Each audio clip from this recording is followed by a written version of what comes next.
بۆ یەکەم جارە پشتی کۆنتڕۆلکردنا ئارتێشا تورکیە و گروپên çekdar li ser gundên Başûrê Rojhilatê Efrînê şer û pevçûn navbera xalên leşkerî yên Tirkiye û rejîma Sûriyeyê rûda.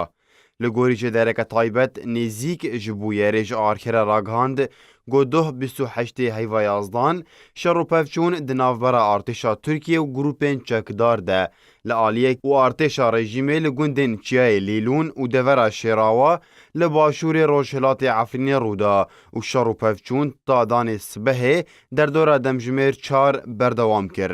Ji derê te kes kir, got çekdarên rejîma Esed dest bi êrîşan kirin piştre artêşa Tirkiye li gundên Efrînê yên hevsînor di navbera Tirkiye û rejîmê li nêzîkî her du bajarokên Şîe, Nibil û Zehra ew êrîş red kirin û ta niha sedemên rûdana wî şerî û ziyanên pevçûnan nehatine xuyakirin.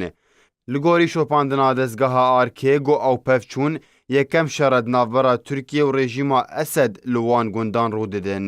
Got di dema şerê Efrînê de 12 gundên Efrînê dibin destê rejîmê de man û Tirkiye tu hewl ji bo kontrolkirina wan gundên hevsînor bi her du bajarokên Nibil û Zehrayê re nekir.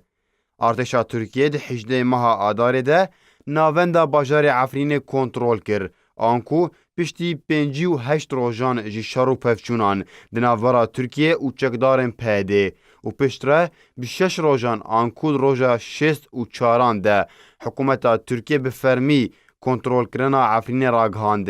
Lê hîn 12 gundên Efrînê yên li Çiyayê Lîlûn û Şîrawa dibin destê rejîmê de man. Golgorî çalakvanên Efrînê ew yek ji bo parastina her du bajarokên Nibil û Zehrayê yên Şîe ne û ew yek bi parçebûnekê binav dikin.